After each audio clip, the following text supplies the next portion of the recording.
আসসালামু আলাইকুম ওয়া রাহমাতুল্লাহি ওয়া বারাকাতুহু।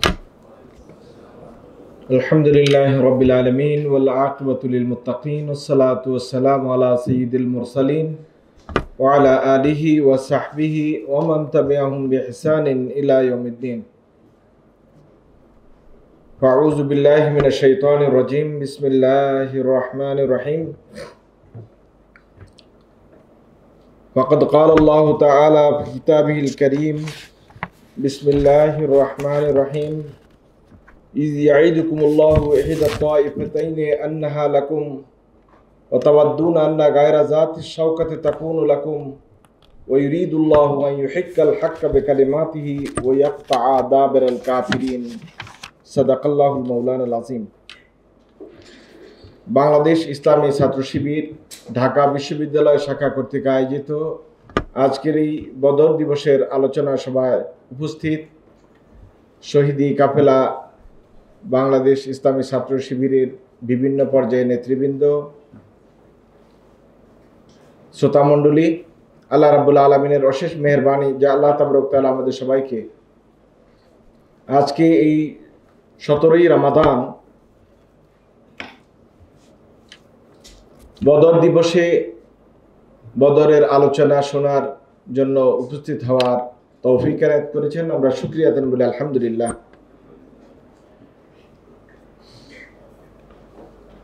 বদর যুদ্ধের ইতিহাস বিস্তারিতভাবে আমাদের সবারই জানা আছে। একজন মুসলমান হিসেবে, একজন ইমানদার হিসেবে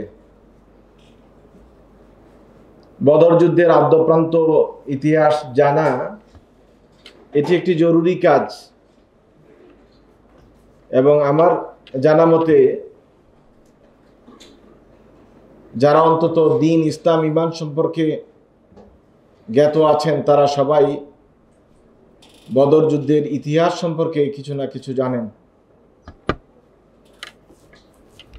এটি একটি চেতনা, বদর একটি চেতনা, বদর একটি উদ্দীপ্ত হওয়ার ঘটনা। বদর হলো ঈমানদারদের সংখ্যা বিবেচনা না করে আল্লাহ তাআলার উপর তাওয়াক্কুল করার চেতনা। আল্লাহ তাবারক তাআলা কোরআনুল কারীম সূরাতুল আনফাল এই সূরায় শুরু থেকে শেষ পর্যন্ত বিভিন্ন আয়াতে বদর যুদ্ধের বিষয়ে আলোচনা করেছেন। এজন্য আব্দুল্লাহ ইবনে আব্বাস রাদিয়াল্লাহু তাআলা আনহু তিনি বলতেন, সূরাতুল আনফাল হিয়া সূরাতু বাদরিন। সূরা আনফাল এটা সূরা আনফাল নয়, বরং এটির নাম হলো বদরের সূরা। আল্লাহ তাবারক তাআলা সেখানে বদরি সাহাবীদেরকে কিভাবে সহযোগিতা করেছেন, সাহায্য করেছেন এর বিশদ বিবরণ দিয়েছেন। গাজওয়াতু বাদরিন, বদর যুদ্ধ, এটির বিভিন্ন নাম উল্লেখ করা হয়েছে। বদরুল কুবরা নামে এটি সবচেয়ে বেশি পরিচিত, কারণ এর আগেও ছোট ছোট কতগুলো সারিয়া হয়েছিল। এই সারিয়াগুলির কারণে, এগুলো বদর কেন্দ্রিক হওয়ার কারণে ওগুলোকে বদরুস সুগরা বলা হয়। আর আমাদের কাছে যে বদর নামে পরিচিত, এটি মুসলিম ঐতিহাসিকদের ভাষায় এটা আল বদরুল কুবরা, বদরুল কিতাল, ইয়াউমুল ফুরকান। আল্লাহ তাআলা কোরআনে কারীমে ইয়াউমুল ফুরকানও বলেছেন, ইয়াউমুল তাকাল জামআন বলেছেন। আমরা সবাই জানি এই যুদ্ধটি রমাদানের 17 তারিখে দ্বিতীয় বর্ষে, হিজরি দ্বিতীয় বর্ষে হয়েছিল, যেটি 13ই মার্চ 624 খ্রিস্টাব্দ। এই যুদ্ধে রাসূল আকরাম সাল্লাল্লাহু আলাইহি ওয়াসাল্লাম যুদ্ধ করতে বেরিয়ে যাননি, বরং নবী করিম সাল্লাল্লাহু আলাইহি ওয়াসাল্লামের কাছে একটি গোপন সংবাদ ছিল। আবু সুফিয়ান ইবনে হারব, যিনি পরবর্তীতে মুসলমান হয়েছেন এবং রাসূল সাল্লাল্লাহু আলাইহি ওয়াসাল্লামের শ্বশুরও ছিলেন, তিনি একটি গোপন মিশনে ব্যবসায়ের উদ্দেশ্যে সিরিয়া যাচ্ছেন এবং সিরিয়ার এই বাণিজ্যিক কাফেলাটি শুধু বাণিজ্যিক কাফেলা ছিল না, এটা ছিল মুসলমানদের জন্য বিরুদ্ধে যুদ্ধ করার জন্য, লড়াই করার জন্য পূর্ব প্রস্তুতি এবং অস্ত্র কেনার একটি মহড়া ছিল। রাসূল আকরাম সাল্লাল্লাহু আলাইহি ওয়াসাল্লাম সেটি অবগত হয়েই প্রথম মূলত চেয়েছিলেন বাণিজ্যিক কাফেলাটাকে আক্রমণ করার জন্য, ধরার জন্য। বাণিজ্যিক কাফেলা আক্রমণের পিছনে যে যৌক্তিকতা ছিল সেটি হলো যে অস্ত্র কিনে নিবে, যে ব্যবসা তারা এখান থেকে করবে, এটা পুরোটাই নবী করিম সাল্লাল্লাহু আলাইহি ওয়াসাল্লাম, ইসলাম এবং সাহাবীদের বিরুদ্ধে ব্যবহার করা হবে। এই আশঙ্কা থেকেই মুহাম্মদ রাসূলুল্লাহ সাল্লাল্লাহু আলাইহি ওয়াসাল্লাম এই বাণিজ্যিক কাফেলাটিকে আক্রমণ করার সিদ্ধান্ত নিলেন। কিন্তু রাসূলুল্লাহ সাল্লাল্লাহু আলাইহি ওয়াসাল্লাম যেই দুইজন গুপ্তচরকে প্রেরণ করেছিলেন খবর নেওয়ার জন্য, সাহাবী দুইজন এসে জানালেন যে তারা সিরিয়ায় নিরাপদে আগেই পৌঁছে গিয়েছে। রাসূলুল্লাহ সাল্লাল্লাহু আলাইহি ওয়াসাল্লাম কিন্তু এই বাণিজ্যিক কাফেলাটাকে দুইবার অ্যাটাক করার চেষ্টা করেছেন। একবার ছিল সিরিয়ায় যাওয়ার পথে, আরেকটা হলো সিরিয়া থেকে ফেরত হয়ে মক্কা যাওয়ার পথে। প্রথমবারে তাদেরকে আটক করা যায়নি, তারা এর আগেই মদিনা অতিক্রম করে চলে গিয়েছিল। দ্বিতীয়বারে রাসূলুল্লাহ সাল্লাল্লাহু আলাইহি ওয়াসাল্লাম কয়েকজন সাহাবীকে পাঠালেন তাদের গতিপথটাকে অবলোকন করার জন্য, সুনির্দিষ্ট কোন জায়গায় তারা আছে সেটি নির্ধারণ করার জন্য। সাহাবারা রাসূল করিম সাল্লাল্লাহু আলাইহি ওয়াসাল্লামকে জানালেন যে প্রথমবারে তারা চলে গিয়েছে, দ্বিতীয়বারে অত্যন্ত সুচতুর ছিলেন আবু সুফিয়ান ইবনে হারব। তিনি আগে আশঙ্কা করেছিলেন যে মুহাম্মদ সাল্লাল্লাহু আলাইহি ওয়াসাল্লাম কর্তৃক তিনি আক্রান্ত হতে পারেন। এজন্য বিভিন্ন জায়গায় যেখানে কাফেলারা বসত সেখানকার উটের গোবরগুলো সে পরীক্ষা করেছে এবং দেখেছে উটের গোবরের সাথে কিছু খেজুরের দানা আছে, যেই খেজুরের দানাগুলি প্রমাণ করে যে এখানে মদিনার কোনো না কোনো মানুষ পহরায় ছিল। কারণ মদিনার খেজুরের বিচি হয় পুরা সৌদি আরবে সবচেয়ে ছোট বিচিগুলো হয় মদিনার খেজুরগুলো। বিশ্বত আজওয়া খেজুরের বিচি হলো সবচেয়ে ছোট বিচি। সে নিশ্চিত হয়ে গেছে যে আমি কোনো না কোনো একটা জালে আবদ্ধ হওয়ার জন্য আছি, আমাকে পাহারা দেওয়া হচ্ছে। এই জন্য ঠিক মদিনা থেকে বেশ 30-40 কিলোমিটার পশ্চিমে গিয়ে লোহিত সাগরের পার ধরে নিরাপদভাবে কিন্তু আবু সুফিয়ান ইবনে হারব মক্কায় পৌঁছে যান। কিন্তু যখন আশঙ্কা করেছিলেন যে তিনি আক্রান্ত হতে পারেন, তখন দামদম আল গাফারি নামে একজন কাফির, তাকে পাঠিয়ে দেওয়া হয়েছিল এই সংবাদটি যেন সে মক্কায় পৌঁছে দেয় যে আবু সুফিয়ান ইবনে হারবের বাণিজ্যিক কাফেলা আক্রান্ত হতে যাচ্ছে। সেখানে তারা 30 কি 40 জন লোক ছিলেন, বিপুল পরিমাণ সম্পদ তাদের সাথে ছিল, অস্ত্র তাদের সাথে বিপুল পরিমাণ ছিল। দামদম আল গাফারি মক্কায় গেলেন এবং সেখানে গিয়ে আরবের রীতি অনুযায়ী, জাহেলিয়তের রীতি অনুযায়ী কোনো বিষয়কে বিশ্বস্ত আশ্বস্ত করার জন্য তারা জামা কাপড় ছিঁড়ে ফেলতো, উটের নাক কেটে ফেলতো এবং চেহারা বিভিন্ন রকম রং বেঁকে বিকৃত করে চিৎকার করে আওয়াজ করে তারা মানুষের কাছে গুরুত্বপূর্ণ কোনো বিষয় থাকলে এগুলি বিজ্ঞপ্তি করার, এলান করার ব্যবস্থা করতো। সে তাই করলো এবং বলল যে আদ্রিকু এইরকম, তোমরা তোমাদের বাণিজ্যিক কাফেলাকে বাঁচানোর জন্য সচেষ্ট হও। সেই ঘোষণার পর আবু জাহেল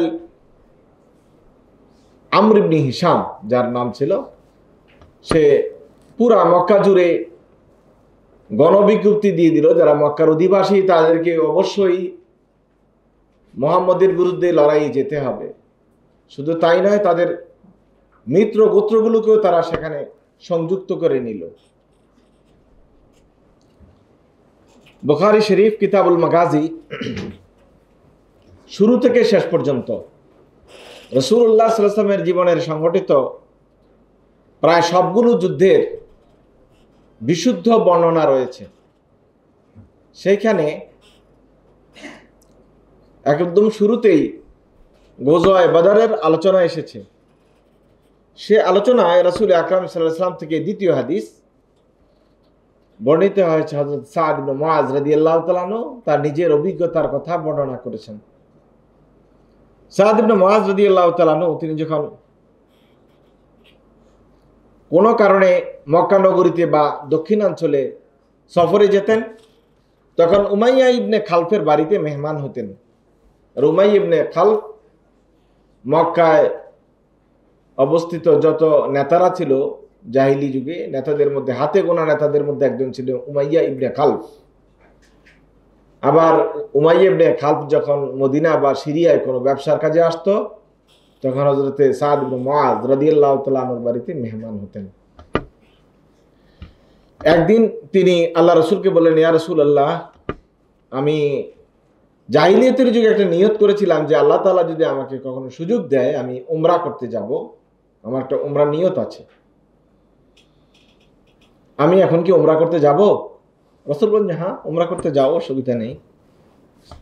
কিন্তু ততক্ষণে হযরতে সাদ ইবনে মুআজ রাদিয়াল্লাহু তাআলা আনহু মুসলমান হয়ে গেছেন, যেটি কোনোভাবেই উমাইয়া ইবনে খালফ এবং তার সহযোগীরা সহ্য করতে পারছিল না।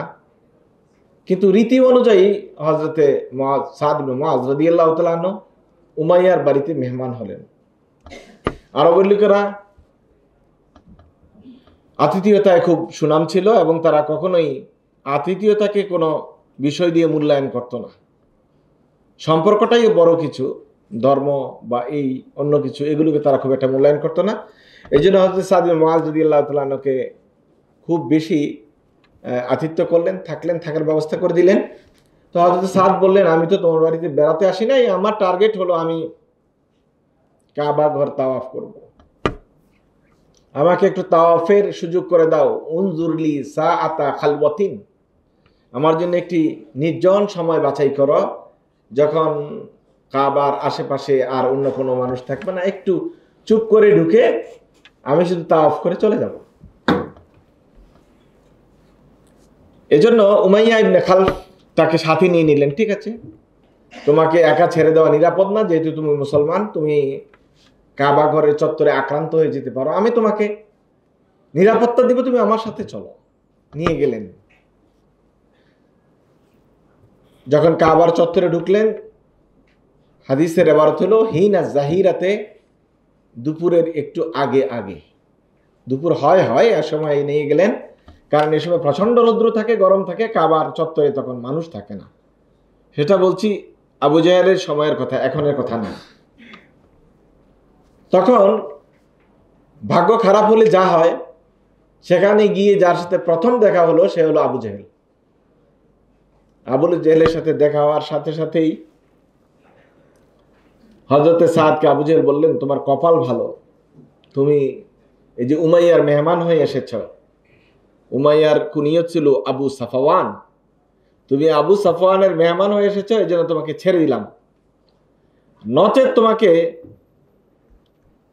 উচিত শিক্ষা দিতাম, তুমি কোনোভাবেই সুস্থ দেহে মদিনায় ফিরে যেতে পারতে না। হতে সাদের আত্মমর্যাদা লাগলো, তিনি খুবই আত্মমর্যাদা সম্পন্ন মানুষ ছিলেন।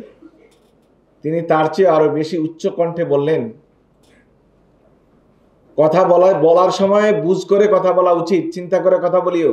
তারিকুকা আহলুল মদিনা, এত লম্বা কথা যে বলছো, ব্যবসা বাণিজ্য না করলে খাবে কি? সিরিয়ায় যাওয়ার বাণিজ্যিক পথটা কিন্তু মদিনার উপর দিয়ে, সুতরাং মদিনার উপর দিয়ে যদি যাইতে চাও, ব্যবসা বাণিজ্য টিকিয়ে রাখতে চাও, তাহলে গলা নামিয়ে কথা বলতে হবে, এত উচ্চ স্বরে কথা বলা যাবে না। উমাইয়া কিন্তু খুব বিপক্ষে পড়লেন, কারণ এদিকে সাদ তার বন্ধু, ওদিকে আবু জেহেল হলো এই উপত্যকার সবচেয়ে বড় লিডার, চিফ লিডার। এজন্য উমাইয়া বলছিলেন হযরতে সাদকে,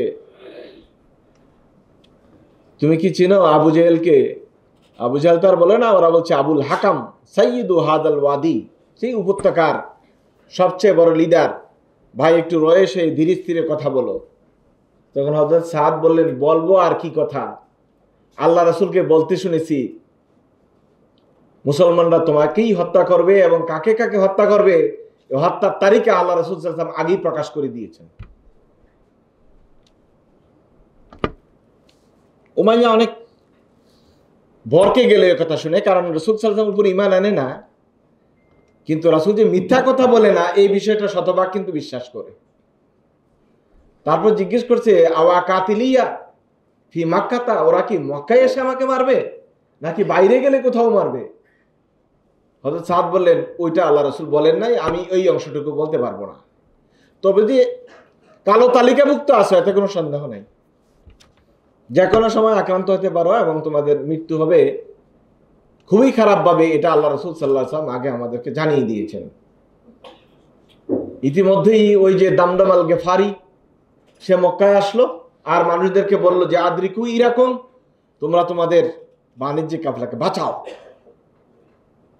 তখন গরবিক উক্তি দিয়েছে আবু জেহেল যে আমাদেরকে চলে যেতে হবে বদরের যুদ্ধ করার জন্যে,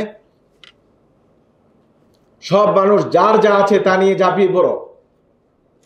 কিন্তু একটা লোক সে সবসময় পিছিয়ে থাকলো, সে হলো উমাইয়া ইবনে খালফ। সে আর যেতে চায় না, কারণ তার তো ভয় ঢুকে গেছে মোহাম্মদ যে কালো তালিকা করেছে ওই কালো তালিকার মধ্যে তো তার নাম আছে। সে জানে যে ওখানে হয়তো গেলে আর ফেরত আসা যাবে না, সে যাইতে চাচ্ছিল না। শেষ পর্যন্ত আবু জেহেল তার বাড়ি আসলেন এবং বললেন মাতা ইয়া রাকান নাসু ইয়া আবা সাফওয়ান, আবু সাফওয়ান তোমাকে মানুষ কখন দেখবে? তুমি যে ঘরের বুনু হয়ে ঘরের ভিতরে বসে আছো, তুমি একজন লিডার, সাইয়্যিদু হাযালওয়াদি, এই উপত্যকার লিডারদের মধ্যে হাতে গোনা নেতাদের মধ্যে তুমি একজন। তুমি যদি গড়কুনু হয়ে বসে থাকো তাহলে সাধারণ জনতার কাছে জবাব কি? তোমাকে এখন বেরুতেই হবে। তো বারবার এই চাপের মুখে উমাইয়া ইবনে খালফ বেরুতে বাধ্য হলেন, কিন্তু ইশতারা আজওয়াদা বাইইদিন ফি মাক্কাতা, মক্কার সবচেয়ে দ্রুতগামী দামি উটটা কিনলেন।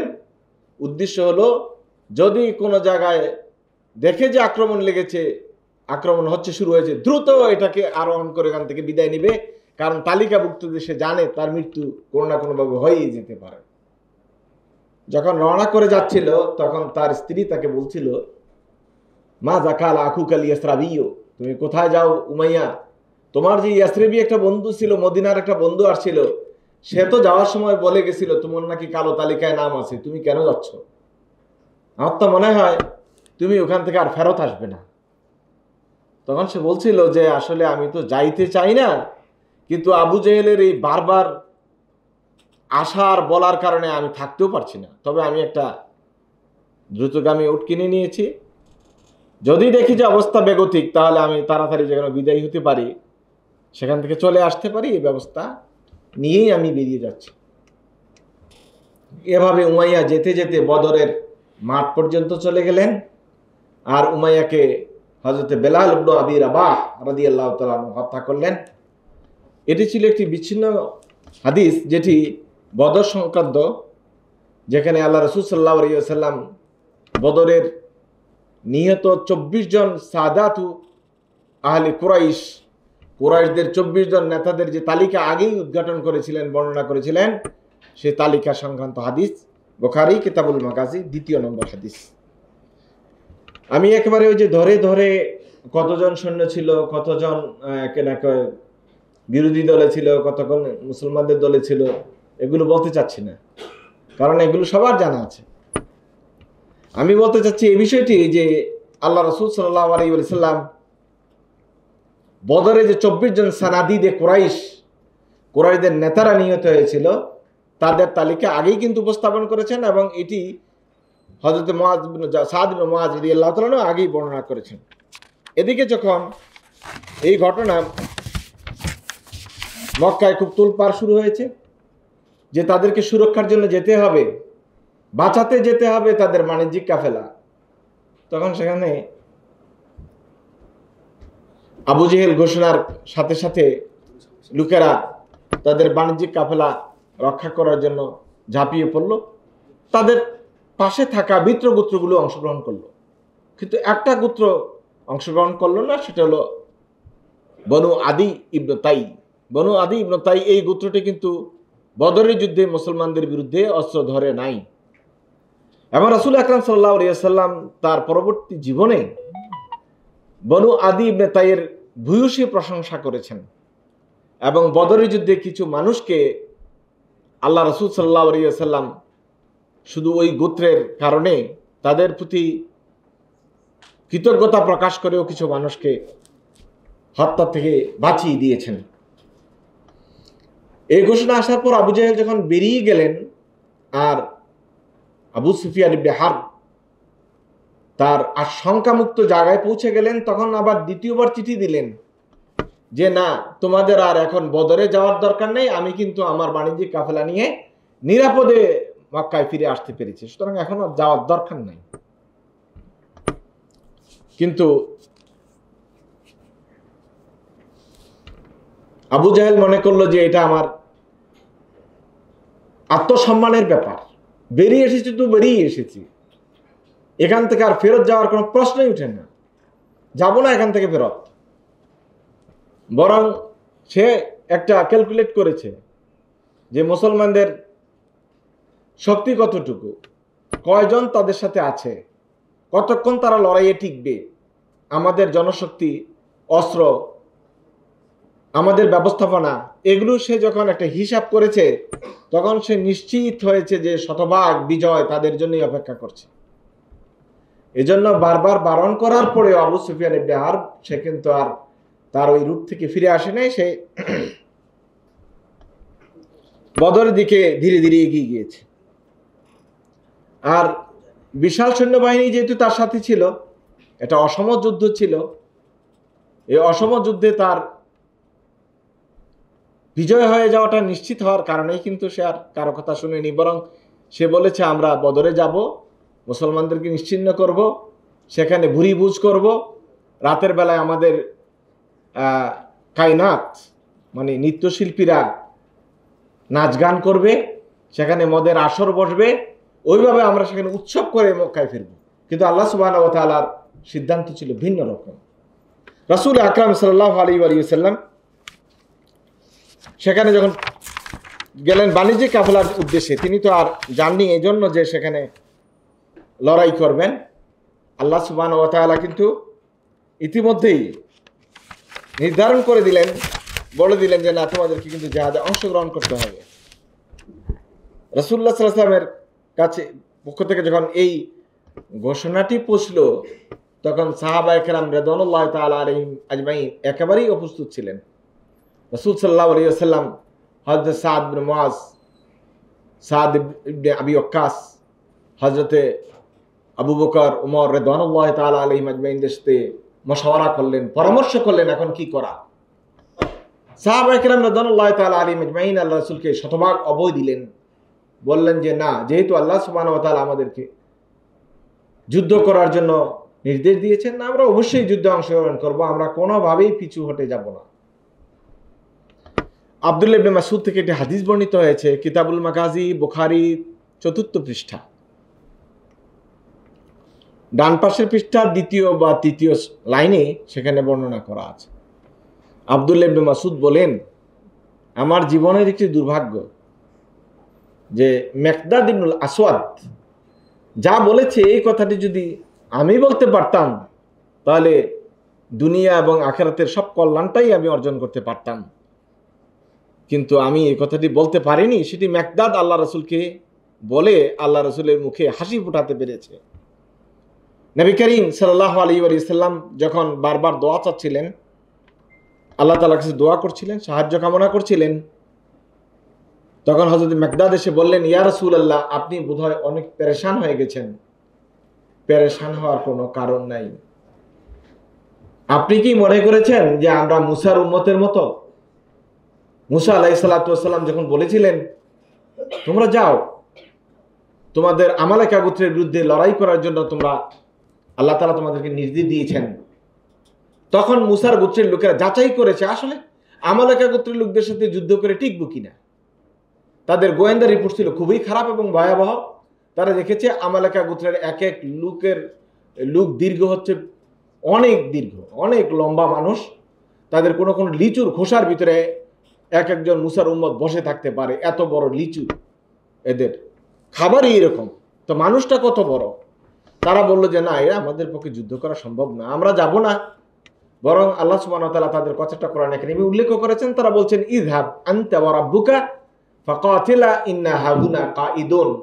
মুসা, তোমার যদি এত যুদ্ধ করার এত খায়েশ থাকে, তাহলে তুমি আর তোমার আল্লাহ মিলে যায় আমালেকাদের সাথে যুদ্ধ করো, আমরা এখানে বসছি তো বসছি, আমরা এখান থেকে যাব না। হযরত মেকদাদ বললেন, আল্লাহ রাসূল, আপনি কি মনে করেছেন আমরা মুসার উম্মত? আমরা তো মুসার উম্মত না, আমরা তো আপনার উম্মত। যদি প্রয়োজন হয় আপনার ডানে বামে সামনে পিছনে থেকে, এমনকি প্রয়োজনে বারকুল গেমাত পর্যন্ত যদি যেতে হয়, তাও যেয়ে গিয়ে কিন্তু আমরা আপনার পক্ষে লড়াই করব। রাসূলুল্লাহ সাল্লাল্লাহু আলাইহি ওয়াসাল্লাম হযরত মেকদাদের কথা শুনে হেসে ফেললেন। আশরাকা ওয়াজহুহু, হযরত আব্দুল্লাহ ইবনে মাসউদ যে শব্দটি ব্যবহার করেছেন, আশরাকা ওয়াজহুহু, আল্লাহ রাসূলের চেহারাটি উজ্জ্বল হয়ে গেল। তিনি বললেন, রাসূলের এই দুর্দিনে কথা শুনিয়ে সুন্দর করে আল্লাহ রাসূলকে আশ্বস্ত করতে পারায় মেকদাদ যেই সুযোগটা নিল, আমার দুর্ভাগ্য আমি আল্লাহ রাসূলের এত কাছাকাছি থেকেও আমি এমন একটি কথা আল্লাহ রাসূলকে বলতে পারি নাই। নবী করিম সাল্লাল্লাহু আলাইহি ওয়াসাল্লাম অতি পেরেশান হয়ে গিয়েছিলেন। হযরত আবু বকর রাদিয়াল্লাহু তাআলা আনহু আল্লাহ রাসূলের একটি তাঁবুতে ঢুকলেন। রাসূল একটি চামড়া নির্মিত তাঁবুতে অবস্থান করছিলেন। রাসূল যখন কোনো গুরুত্বপূর্ণ দোয়া করতেন, তখন হাত একেবারে বেশি উপরের দিকে উঠাতেন। এমনকি রাসূল গায়ে প্রায় সময় চাদর পরতেন, এরকম জুব্বা পরতেন না। খুব কম সময় জুব্বা পরতেন, অধিকাংশ সময় গায়ে চাদর জড়িয়ে রাখতেন। আর যখন হাত উত্তোলন করতেন, তখন রাসূল সাল্লাল্লাহু আলাইহি ওয়াসাল্লামের বগলের নিচের শুভ্র অংশগুলি দেখা যেত। হযরত আবু বকর বলেন, রাইনা বায়াদা ইবিতাইহি, আল্লাহ রাসূলের বগলের শুভ্রাংশ আমরা দেখতে পেয়েছি। হাত তুলে আল্লাহ রাসূল দোয়া করতেছিলেন আর বলতেছিলেন, ইন্নাকা ইন শি'তা লাম তু'বাদ, হে আল্লাহ, আপনি যদি চান আজকের দিনের পর আপনাকে ইবাদত করে আর কেউ বেঁচে না থাকুক, তাহলে আপনি মুসলমানদেরকে পরাজিত করুন। আর যদি আপনি চান আপনার নাম নেওয়ার মতো লোক থাকা দরকার, তাহলে আজকে আপনি বিজয় দান করুন। রাসূল খুব তাদাররুআ ওয়া খুফিয়া, খুব বেশি হৃদয়গ্রাহীভাবে দোয়া চাচ্ছিলেন। আর এই দোয়া চাওয়ার এত বেশি সময় ধরে এত বেশি কান্নাকাটি করছিলেন, হযরত আবু বকর রাদিয়াল্লাহু তাআলা আনহু তার তাঁবুতে ঢুকে বললেন, হাসবুকা ইয়া রাসূলুল্লাহ, ইয়া রাসূলুল্লাহ, দোয়া যথেষ্ট হয়েছে, আর দোয়া করা লাগবে না। হাদিস সহিহ বুখারী কিতাবুল মাগাজি। এজন্য বললেন যে হযরত আবু বকর জানতেন আল্লাহ রাসূলের দোয়া মিস হওয়ার কোনো সম্ভাবনা নেই। তিনি বলছেন, হাসবুকা ইয়া রাসূলুল্লাহ, দোয়া যা করেছেন যথেষ্ট হয়েছে, আর দোয়া করা লাগবে না, আমরা নিশ্চিত আল্লাহ সুবহানাহু ওয়া তাআলা আপনাকে বিজয় দান করবেন। রাসূল আকরাম সাল্লাল্লাহু আলাইহি ওয়াসাল্লাম সেখান থেকে দোয়া শেষ করলেন। আল্লাহ তাবারক তাআলা নীতি নীতি সাহাবা একরাম রাদিয়াল্লাহু তাআলা আলাইহিম আজমাইনকে বদর পর্যন্ত পৌঁছে দিলেন। সে সময়ে যেই টেকনিকটি আল্লাহ রাসূল করেছেন সাহাবা একরাম রাদিয়াল্লাহু তাআলা আনহুর পরামর্শে, বদর অনেকগুলো কূপ ছিল। যেহেতু মরুময় এলাকা এবং পানির সংকট খুব বেশি, এই কূপগুলোকে প্রথমেই আল্লাহ রাসূল সাল্লাল্লাহু আলাইহি ওয়াসাল্লাম দখলে নিয়ে নিলেন, যার কারণে মুসলিম বাহিনীর পানি সংকটটা কেটে গেল।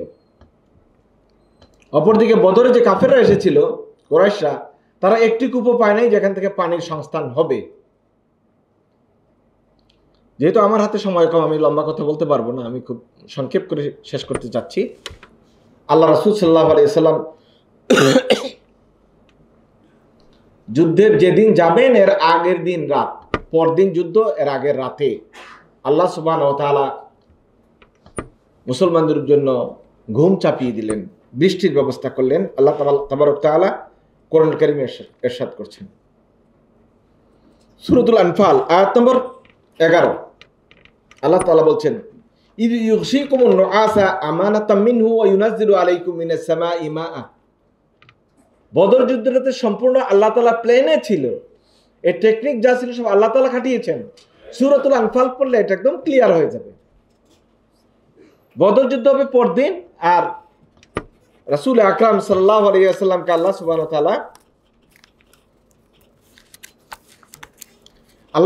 তাআলা নিজে কিভাবে হেফাজত করেছে দেখুন। যুদ্ধের জন্য একটা মাটি, যে জায়গায় তারা যুদ্ধ করবেন, ফিল্ডটা প্রিপেইড হতে হবে।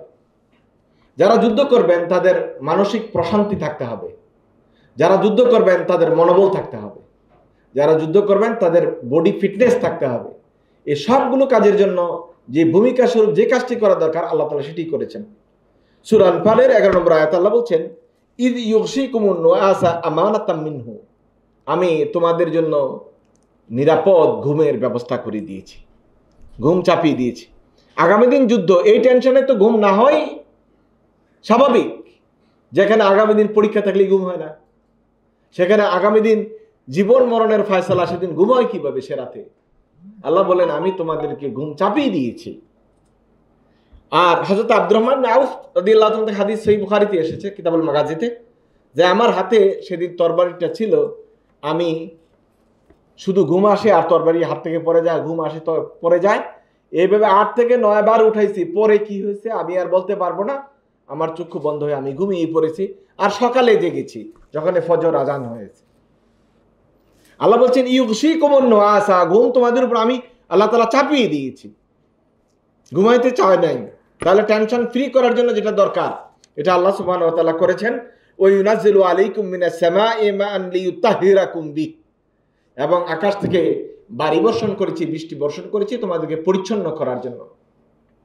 এই পরিচ্ছন্নতা হলো মানসিক পরিচ্ছন্নতা এবং শারীরিক পরিচ্ছন্নতা। দীর্ঘ সফর, অনেক 130 কিলোমিটার রাস্তা তারা অতিক্রম করেছে, তাদের ধুলা বালি দীর্ঘ সফরের পরিশ্রম আল্লাহ তাআলা শরীরকেও ধুয়ে মুছে পরিষ্কার করে দিলেন, ঘুম চাপিয়ে দিলেন, অন্তরকে স্থিতিশীল করে দিলেন এবং বললেন ওয়ুযিবা আনকুম রিজজা শাইতান ওয়া ইউরবিতা আলা কুলুবিকুম ওয়া ইউসাব্বিতা বিল আকদাম, তোমাদের অন্তরকে আমি সুদৃঢ় করে দিয়েছি, মজবুত করে দিয়েছি, তোমাদের মধ্যে অস্থিরতা টেনশন এটা আমি দূরীভূত করে দিয়েছি।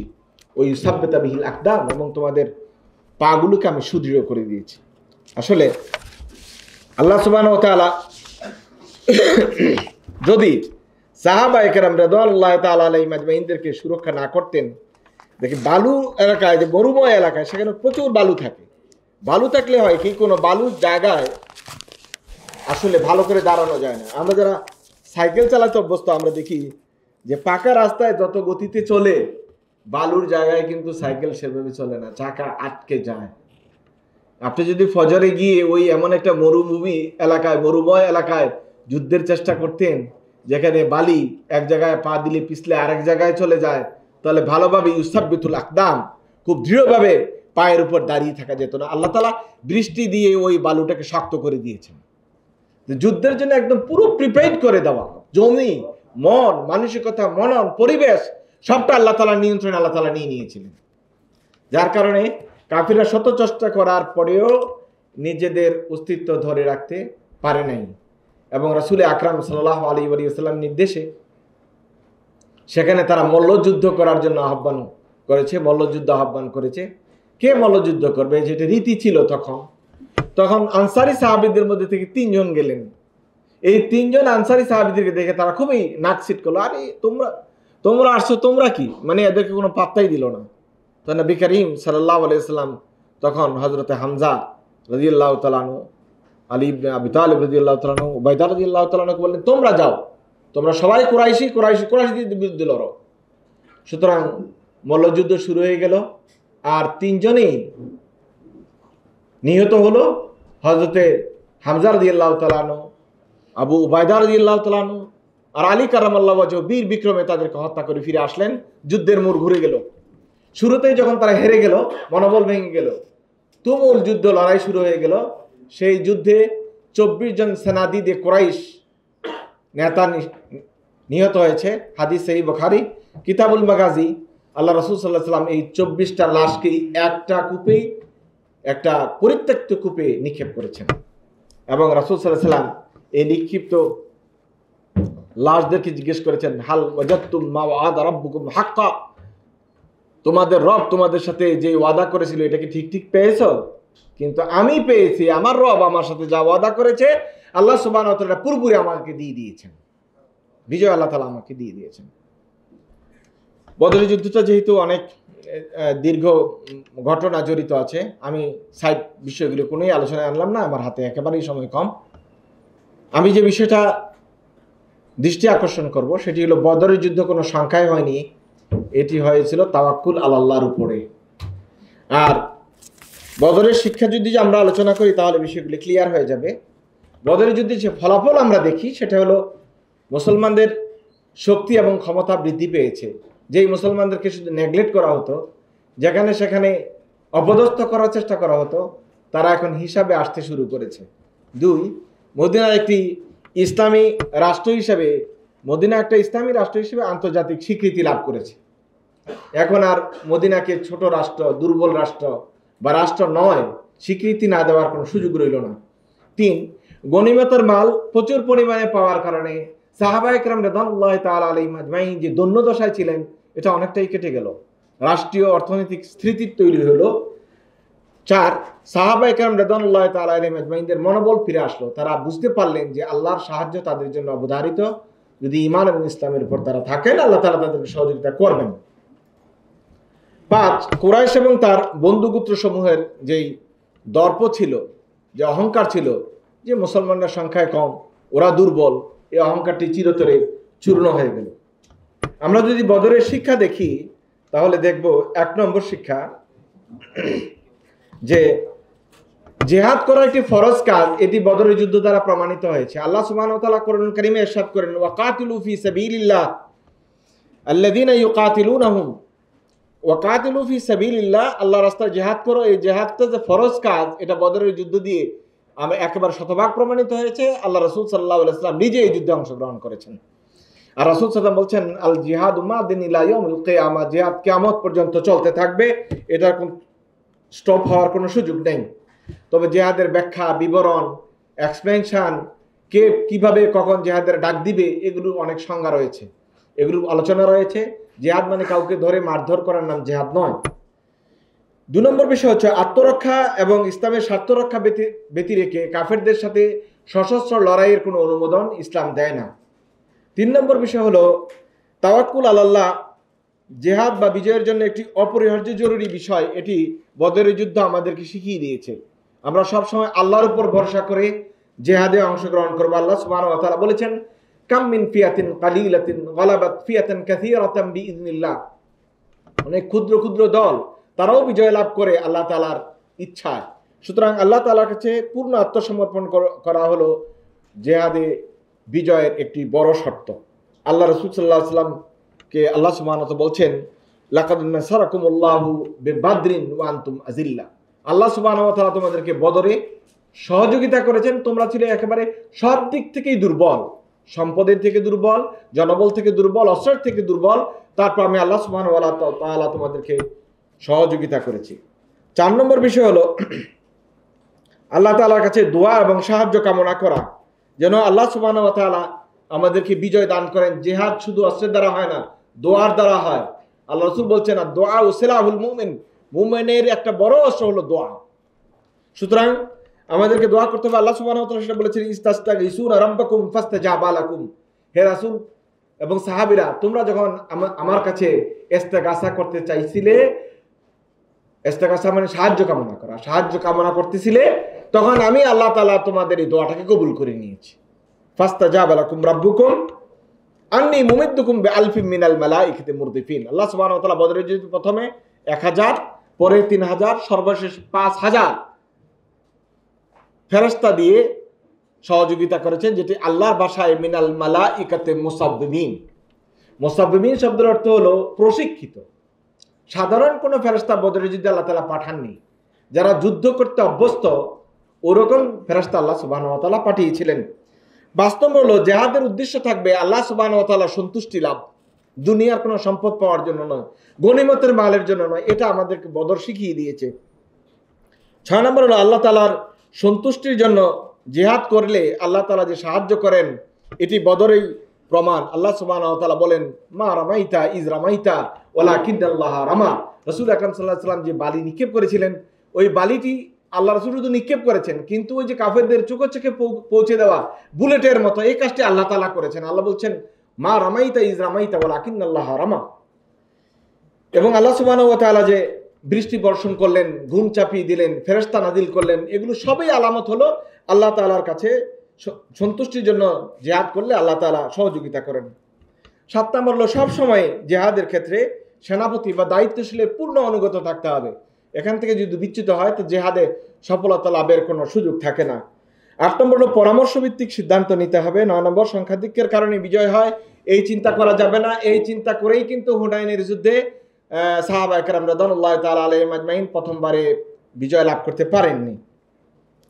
10 নম্বর হলো যুদ্ধবন্দীদের সাথে মানবিক আচরণ করা এবং অপরাধের পরিমাণ অনুযায়ী শাস্তি প্রদান করা। এটিও ছিল বদর যুদ্ধের একটি বড় শিক্ষা। রাসূল আকরাম সাল্লাল্লাহু আলাইহি ওয়াসাল্লাম সাহাবায়ে কেরাম রাদিয়াল্লাহু তাআলা আলাইহিম আজমাইনদের কাছে ভাগ করে দিয়েছিলেন কার কাছে কোন বন্দী থাকবে, এবং বন্দীরা বলছে হাদিস সহিহ বুখারীতে যে আমাদের সাথে এত ভালো আচরণ করা হয়েছে, আমাদের মুসলমান ভাইয়েরা, তখন আমরা মুসলমান হই নাই, আমাদের মুসলমান ভাইয়েরা একটা দুইটা খেজুর খেত আর আমাদেরকে তারা রুটি খাওয়ার ব্যবস্থা করে দিয়েছিল। যেহেতু আল্লাহ রাসূল সাল্লাল্লাহু আলাইহি ওয়াসাল্লাম বলছেন ইস্তাউসু খায়রা, তোমরা তাদের সাথে ভালো আচরণ করো। আল্লাহ সুবহানাহু ওয়া তাআলা আজকের এই বদর দিবসে 17ই রমাদান আমাদেরকে বদরের শিক্ষা গ্রহণ করার তৌফিক দান করুক, আমিন। আমরা এখন দেখি ইন্ডিয়াতে, আপনারা এখন দেখছেন যে পত্রপত্রিকায় মিডিয়াগুলোতে আসছে, এই যে রমাদান মাসে ইন্ডিয়াতে এখন মুসলমানদের উপর কি বর্বর নির্যাতন চলছে। হোলি খেলার নামে আমাদের মসজিদগুলো পর্যন্ত আক্রমণ করা হচ্ছে, ভেঙে দেওয়া হচ্ছে। ফিলিস্তিনের মুসলমানরা একবেলা ইফতার খাওয়ার মতো কোনো ব্যবস্থা তাদের নাই। ঠিক মায়ানমারের মুসলমানরা আমাদের দেশে আজকে এরা রোহিঙ্গা হিসেবে এসে মানে রয়ে গেছে। গোটা বিশ্বজুড়ে মুসলমানদের অবস্থা কিন্তু এখন অনেক খারাপ। এখন দরকার গোটা বিশ্বের মুসলমানদের ঐক্য হওয়া, আবার একটি বিশ্বব্যাপী বদরের আয়োজন করা, মুসলমানদেরকে উদ্ধার করা। আল্লাহ সুবহানাহু ওয়া তাআলা আমাদেরকে তৌফিক দান করুক, আমিন। ওয়া আখিরু দাওয়ানা আলহামদুলিল্লাহি রাব্বিল আলামিন ওয়া মা তৌফিক ইল্লা বিল্লাহ। আসসালামু আলাইকুম ওয়া রাহমাতুল্লাহি ওয়া বারাকাতুহু।